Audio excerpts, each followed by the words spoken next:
Oh, yeah, perfect. All right, good evening. We're here for our work session on the new shared use facility, and it's December 4th, 2023. Thank y'all for being here, and I'll turn it over. Do you want to start it off, Andy, or do you want to just jump right in? Let them jump right into their presentation. This just kicks right off of what our discussion was the other night from the called PRACT. That committee's recommendation to start heading down this road. Angela, you're first, right? No. Oh, Joan, I forgot. Joan. You did the switcheroo. Back and forth and back. Why rehearsed? Okay. Good evening. The City of Clemson Art Center's vision is to bring the community together and provide artists revenue-generating experiences through educational, adult, and youth art programs, exhibitions, public art, and creative placemaking. The arts are essential for building and strengthening a community, supporting development, nurturing health and well-being, contributing to economic opportunity, and the arts can change the vibrancy of a character of a city. The Arts Center has grown by 44% in just 1 year. We have grown from 722 registrations in fiscal year 2022 to 1,145 in fiscal year 2023, an additional 1,145. The impact fee study indicates Clemson will see a growth of 14,257 residents over the next 10 years, and we assume some of them will want to use the Art Center. There you go. No, stay there. Current space challenges. So all you have to do is walk down our hallway. You'll see lockers, cabinets, various things that are moved in and out of the studios. We have a completely full garden shed, a completely full gallery closet, and our offices have become also storage lockers. Our newest additions that aren't on here are a huge shelf for clay projects now. Currently in our space, we have to limit the number of people taking a class. We actually now have people on wait list. We have events that are reduced because we can only use the shared areas for 6 months, and 3 of those are used for summer camp. Parking is a serious issue for large events. We have had to have people park at City Hall and pay a shuttle driver. And then, of course, safety is an issue with the public coming in and out of the building for both organizations, and also for the Child Development Center. There are kids everywhere all day. Current situation. So on the left is during summer art camp, we turn the gallery into a kid's studio. We have to cover the floors and the walls so we don't have to repaint every year, and so we don't have to redo the floors every year. In the middle is just one side of our painting studio, and the other side pretty much mimics that. Please note that the cart in the corner here, that moves in and out to make room for various classes. Then on the end, Then on this side here, the top is part of our metal studio. That's where the glass is being stored. The middle is my office, and actually that space that's clear is now full. And the bottom is our painting studio closet, which is completely full. Go ahead, Andy. A new building to house the Art Center, and why we need it. CAM cannot grow without the Art Center in their space. A new building to house the Art Center would provide more opportunities for artists and programming for youth, adults, team building, and professional development workshops. As previously mentioned, we have challenges for parking, limited events, limited registrations, and safety with a new building would be solved. The Art Center can build on all its programming, including making the clay and glass studios more robust. We are currently now running more classes than canceling. In October, we offered 29 classes and 19 of them ran. Okay, next. Our clay program has outgrown its space. So this is one of our more popular studios. In the past, before we became a department, it was this studio that kept us going. Currently, we run 3 to 5 classes a month, and classes are capped at 8 people. There are 9 open clay studio offerings a week, and the Clay Open Studio is capped at 18 registrations. We now have at least 26 people who want to get into those slots. So on the 15th of every month, at 10 o'clock, Clay Open Studio registration opens. And this passed for November. Within 2 minutes, it was filled. It was crazy. So we have a big demand for more space for clay. We also have issues storing work, clay, reclaimed clay, and glazes. All the amenities are downsized. So we have a small wedging table, a small working space, and really cramped storage.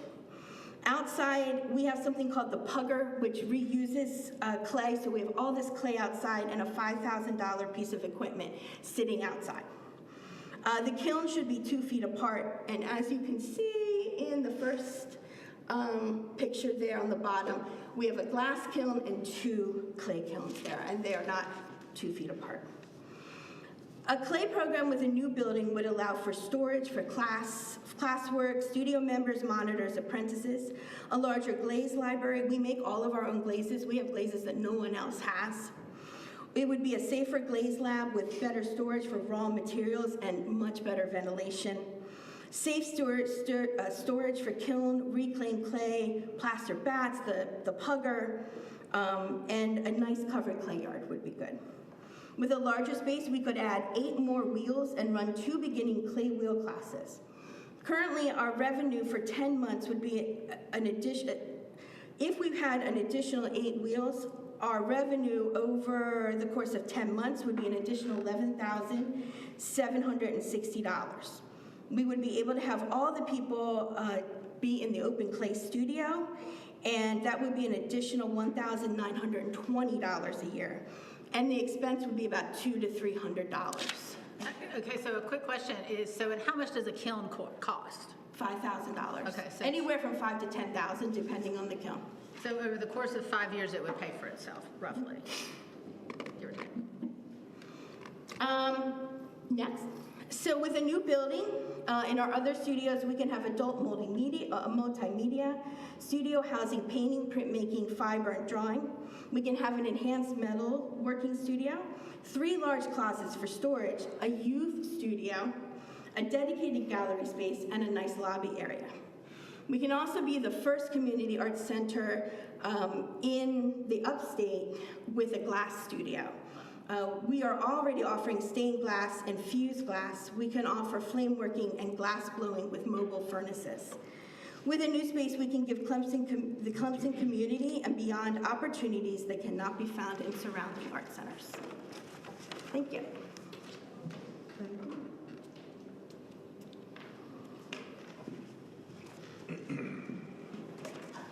Good evening.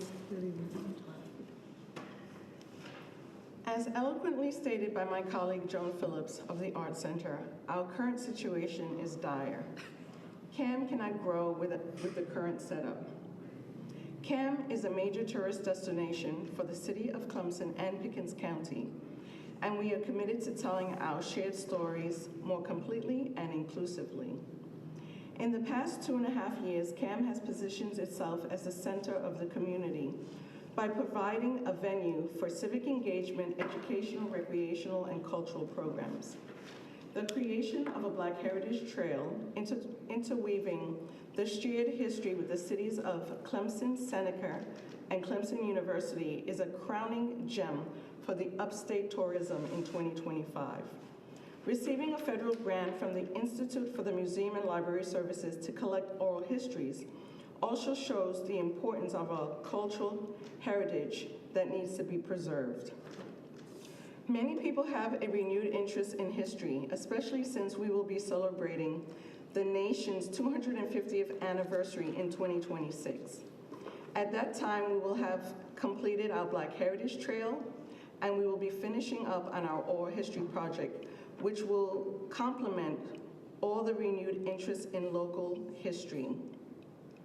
CAM provides educational, cultural, and recreational activities through our exhibition and programs. CAM needs space for some essential elements of a museum, such as archives, collections, space for educational and exhibition, And we often get the question, when will we bring out some of the items that's in the collection? And the answer is not until we have space to display those items.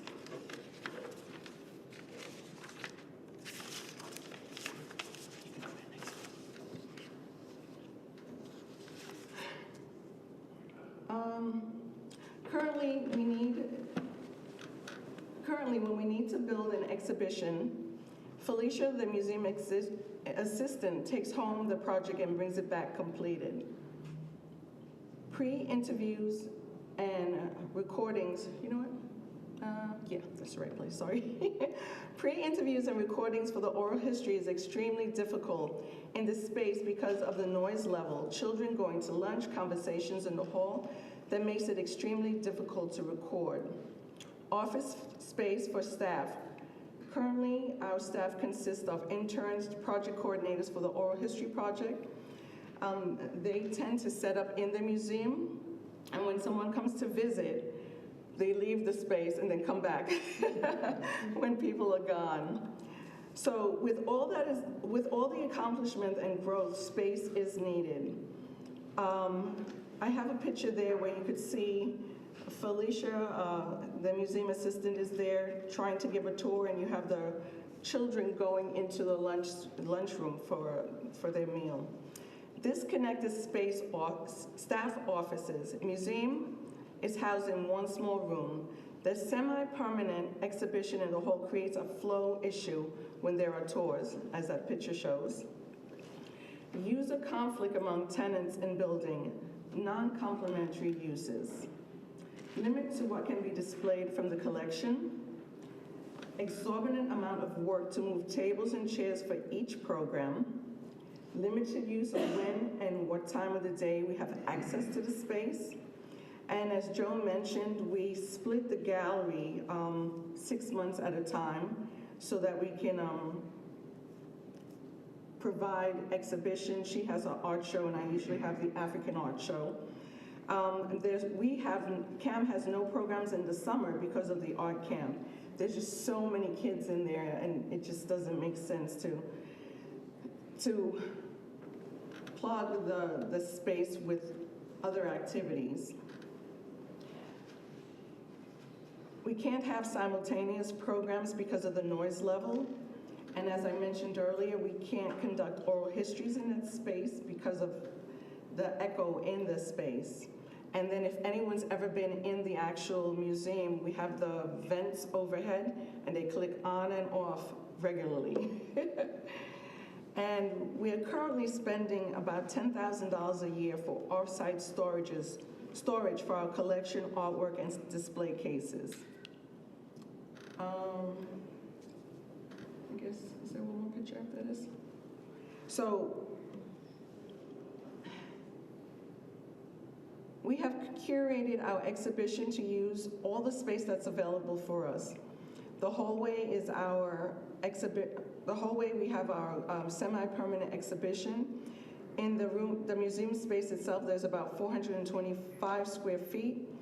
And whenever we need to conduct educational programs, we usually have to go into the multi-purpose room or cafetorium for our community events, or we use the firehouse, as we did when we had to do our first workshop for the oral history project. We were able to build staff capacity through grants. However, the lack of space hampers the productivity of the staff, and it's directly affecting the quality and the quantity of programs that we can put on. CAM's success is hinged on the ability to fully utilize the facility to build tourism through our educational and cultural programs for the upstate. And until the Art Center moves to a new facility, the growth and progress of CAM is stymied. Progress cannot happen without a commitment of resources and space. Thank you for your time and consideration.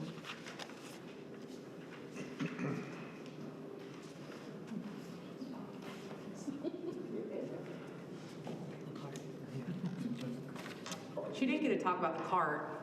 I've heard about the cart. The cart has been replaced. There's a clanky cart. Yeah, and also I know we discussed You that. had all you can do is click, click, click. That's like a grocery wheel. All right, so I'm Lindsay Watley. I'm the Program Community Events and Programs Director for the city of Clemson, and I absolutely love my job. I serve our citizens from birth to aging senior. Had lunch with one of our oldest participating seniors. She is turning 91 December 11th. Love my job. We really try to provide inclusive and engaging programs and events for our community.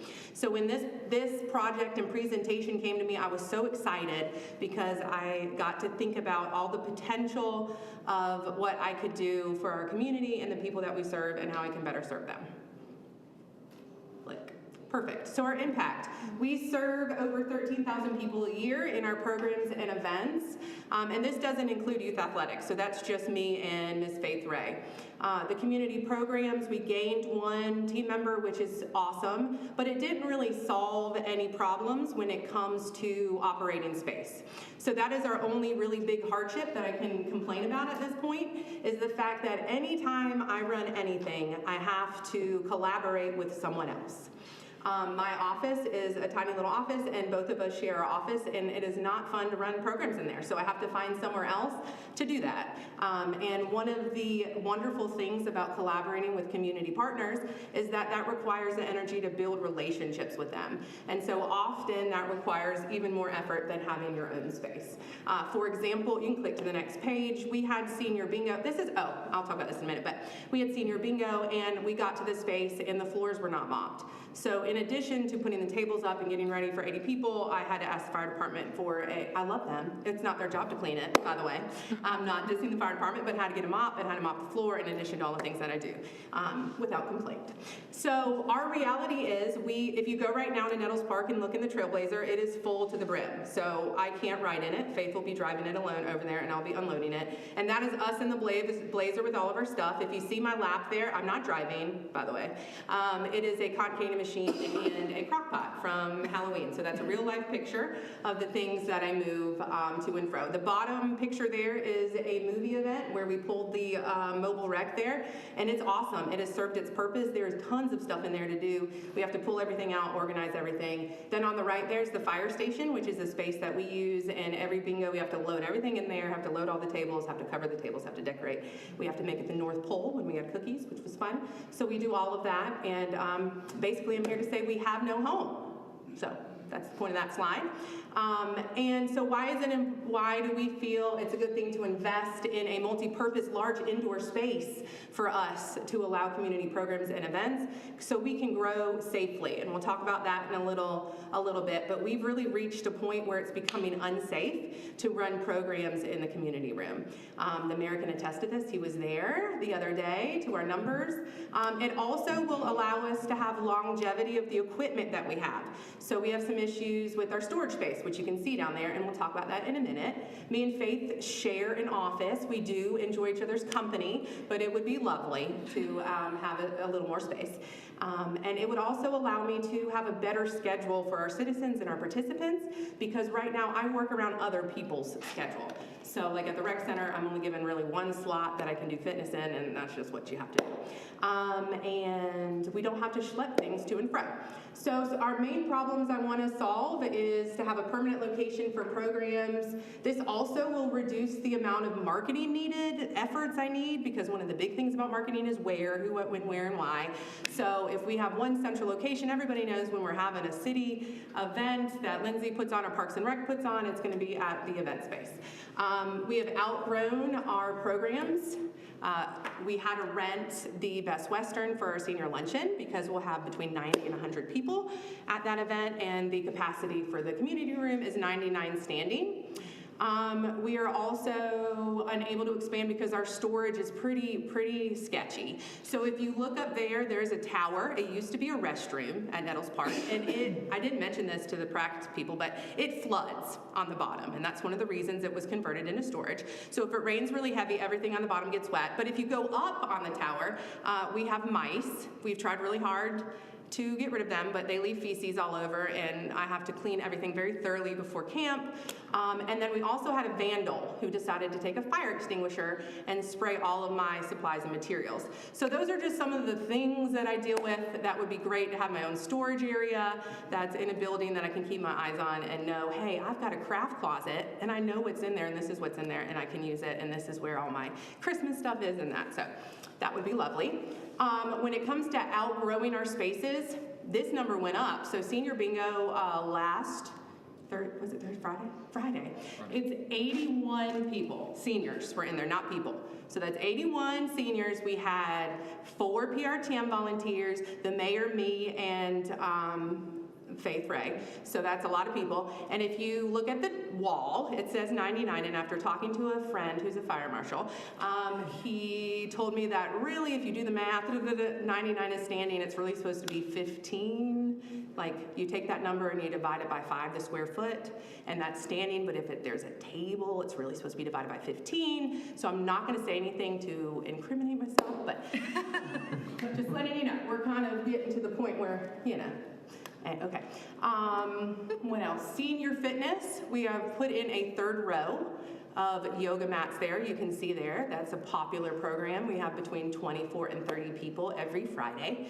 And we used to have a large building at City Hall, and where engineering is now, and it had a lot of capacity, but it was turned into engineering, and I can't use it anymore. So back to no home. Okay, that's it for that. Oh, and the cool thing that I got to do with this is think about all of the new ideas and offerings that I have that I've been writing down for Jay since I've been here. It's 8 years now. All the things that I want to do for our community, and I just can't do because I don't have anywhere to do them. So some of those ideas, we have like 124 volunteers through PRTM that go through our events and programs.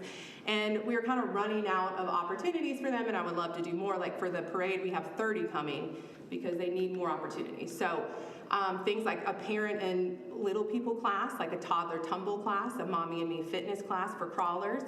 I want to do more lunch and learns for our seniors, a coffee and cards, which is an intergenerational program where we can mix seniors with volunteers and promote socialization and wellness. I've talked to a Tai Chi guy, came and talked to me about Tai Chi. I was like, would love to do Tai Chi, but don't have where to do Tai Chi. You can flip to the next one. Youth development programs, this is a huge one that could help recoup some of the cost, is out of school time care. So think about, and when I worked at the Y, some of y'all knew me back in those days, I ran out of school time care programs. So when Christmas is out for a week, I would run a Christmas camp. And can recoup some of, some money, charge for that program, just like we do summer camp. Also, game day childcare is something I wanted to do, a drop-off event while people go to the game, and teacher and service days, which are really hard for our residents because especially as that calendar becomes more and more like year-round school, I know that's a bad buzzword to say out loud, but as it gets more and more like that, there's more and more built-in in-service days that we could serve our residents. Teen nights, so things for our teens, they start to age out around 5th grade. Would love to do more of that. Teen excursions and destinations, reading clubs, specialty clubs, those types of things. Next. Adult and youth with special needs programs. So we already provide adaptive yoga, but we would also love to do some type of connection with SWU or Clemson Education, where we provide excursion, game nights, kickball leagues, basketball leagues, those types of things for people with special needs, adults or youth. We actually hosted the, what is it called? Help me, a pickleball.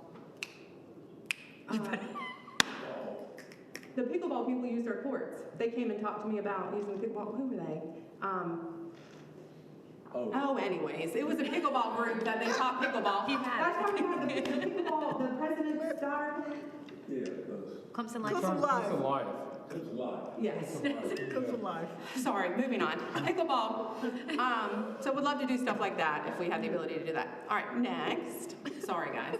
Senior events and programs. I would love to do a senior prom. I actually investigated this one and was turned down at a venue because they were concerned about the floor. So that would be something we would be very interested in doing, is a senior prom with a DJ. Senior citizen game day, like where we play the game, because a lot of seniors don't have like a big friend group, but they're Clemson fans and they want to tailgate, but they don't know how to tailgate as a senior, so we'd have like a tailgate inside for them.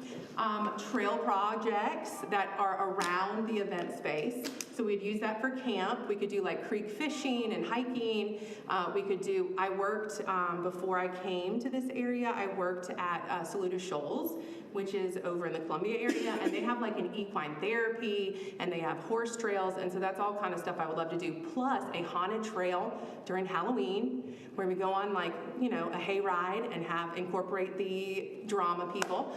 S'mores outside, outdoor movies, light shows with like the trees and the holiday lights out at Nettles.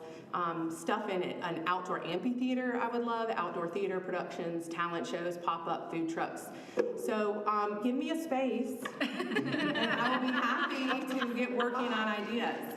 I think that's all I have. Oh, there you go, inspirational picture. Next, I think that's it. Yeah, help us better serve Clemson and neighbors with a permanent building that provides safe and scalable multi-purpose recreation opportunities to benefit generations to come. Lindsay, do you think you would need to do a shuttle or something with the senior services and some of this? I think about where Nettles is, and regardless of what we do with parking, like partnering with the Downs or partnering with our senior care facilities? A lot of them do shuttle people, like to our senior luncheon. I will say our senior population, 55 to 92, most of them drive. They get to bingo, no problem. I know they drive, that's why I'm asking. I would just let you know when it is. Seniors start at 55? They do. Okay. How's that make you feel? Oh, my gosh. 55 to 92, yes. And we also do like senior trips, active senior things. What's 93? Yeah, Oh, I said 91 senior, sorry. not just the oldest that we've had participate. Yes, that I know of. Okay. Yeah. That I know of. I didn't know if we got another class. Ultra senior. That would be cool. Great Awesome. job. Well, that's why I asked, because I know for some of them, even like League of Women Voters and other things, they don't want to go out because Yeah, it's late and they Yeah. don't want to have to think about it. Sunset, oh my God, I'm going to turn into Yeah. Cinderella. It would be a great place for voting too, a multi-purpose space. Just Now I throw don't it know out. where the, They always need that. The county always needs Yeah.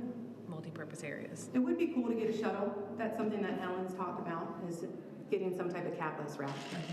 I told her another department, I love you, but. I love you, you got enough.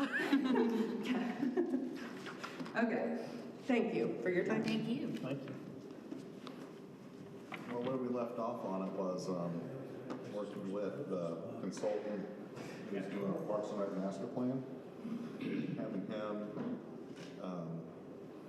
well, we would work with him to find an architect that he could partner with. And we would look at incorporating community event space with that facility as well, because that's what it was originally contemplated to be in the master plan study for Nettles Park, and there is still a need for that.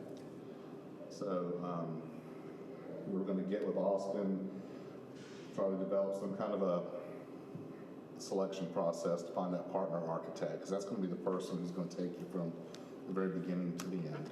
And Austin's going to be able to do this thing, the space needs analysis, and look at how it could be laid out, but he's going to tell you all the programming. He's going to be able to tell that architect a lot of Parks and Rec specific things, and he can incorporate information he's gleaning from the Rec Master Plan study.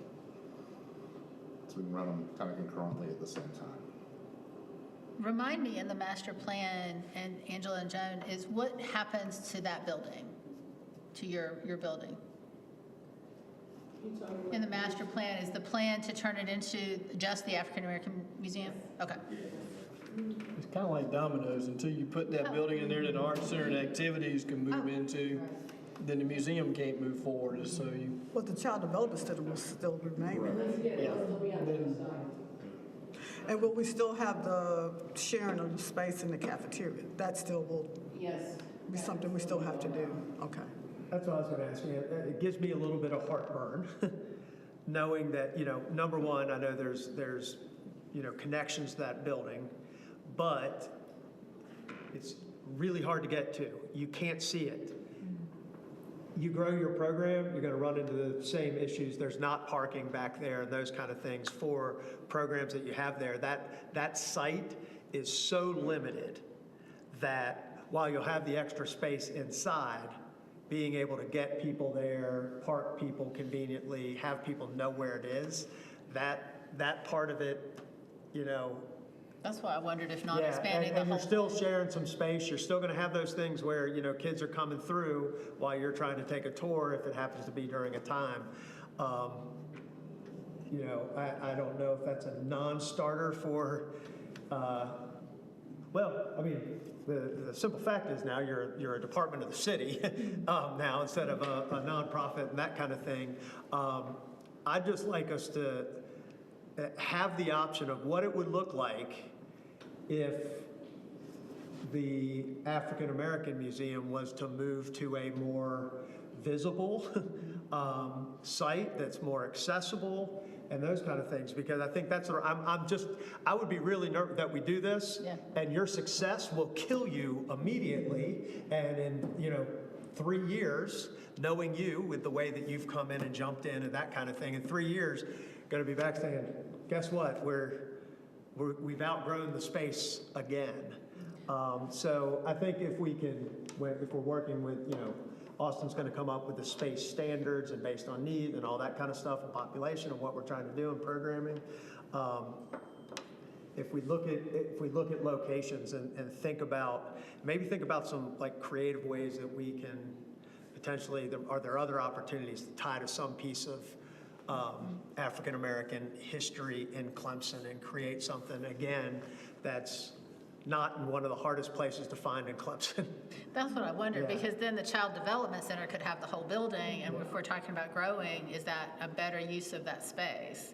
But I know it's all dominoes, it's hard to even figure out which. yeah, regardless, you kind of got to get started down the Yeah. path, and you got to get the 1, 2 out, whether you're doing something concurrently new for the museum or you're remodeling or not. But what's the that's good, timeline sir. for going through this process with Austin? I mean, because from what I'm seeing, It's like not, at capacity. I mean, I think it's all right. Lindsay's kind of the last one to go, but that's kind of the homeless one out of this. that exercise with Austin, that's not a very long exercise to do.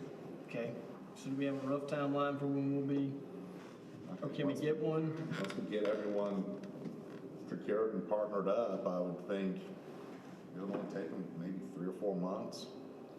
Okay, so to get procured, I guess what I'm asking is like, No, to get procured, 30 days. so 30 days and then 3 months, right? So by the end of the first quarter, we ought to be through this process. Yeah. Unless Austin comes up with, well, he's got a lot of data already. Yeah, Which we'll be is well what's gonna help. engaged in that point Right. anyway. Because That's my guess. I would add, because I do agree with what Bob has shared about the space, because that's why I'm asking that question, because a lot of what you all experience won't change because the Child Development Center is still there. However, I think it's still important because that is the school for Black children, so it's got a historical significance for the community. And so I wouldn't necessarily say it should be all child development, because there could be an extension. Or you move Child Development Center out, and if you can figure out the parking side of it. But it could be an extension of, or either way, yeah, or you move all of. Maybe move the Child Development Center someplace else and allow that to be the entire. So I think that's something that we have to look at and determine.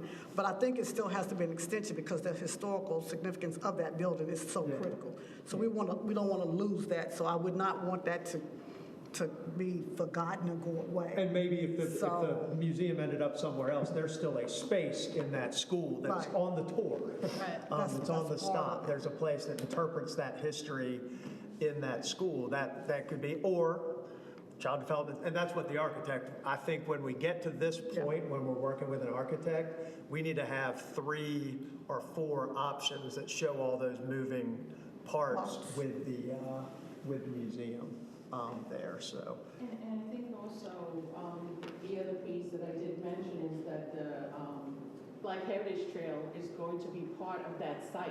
It circumnavigates that Right. building. So that's going to be a significant part of the history as well. So we have stuff happening inside and outside the museum without walls. The other thing, I mean, regard the timing with Austin and them, I mean, if everything happened exactly perfectly, we're 3 years from a building opening, probably. So in the meantime, Lindsay, I don't know if you've done these things, but like, senior bingo, for example, if we have to spend a little bit of money to rent the Baptist church downtown or the Methodist church or places that have big spaces in the meantime, and Jay, I'm looking at you too. When it comes to budget, come ask, just like with that yoga program and that kind of thing, those things that don't cost a whole lot of money, don't be afraid to improve your situation by saying, hey, yeah, I do need to go rent a space. Because, with the amount of people like senior bingo in that crowd, that's 100% worth the couple $100 maybe that it would cost us to have a better, nicer space that's available right now in the meantime as we go It really through kind this of works process. together. It's like you said, the building's planned by then and it's going through the motions and you kind of are promoting that at each time, but like we're going to be growing into this, so that would be favorable. But planning a building, breaking ground, everything else, 18 to 24 month build out easily. So that's why I was asking the timeline, because we just need to get Because the last thing we want to do is build this the way they build schools, which is that by the time the school is built, it's already obsolete. overcrowded. That's right. Too small. That's it. road That's- remodeling. Oh my God, road remodeling. Yeah. Well, thank y'all. Y'all doing great Thank you work, very and I think it really shows that from where we were to where we are, the sense of urgency to kind of move this forward. Any other questions for Angela, Lindsay, or Joan? Comments? Joan did a great job. The Christmas market was wonderful. And it would be great, to have even more people be able to set up outside or set up other places, have more space. Thank y'all 3 again. Thank you. Appreciate it. You got anything else there? No, sir. All right, then we'll close out this work session and reconvene at 6:20. Awesome. I'll be fair.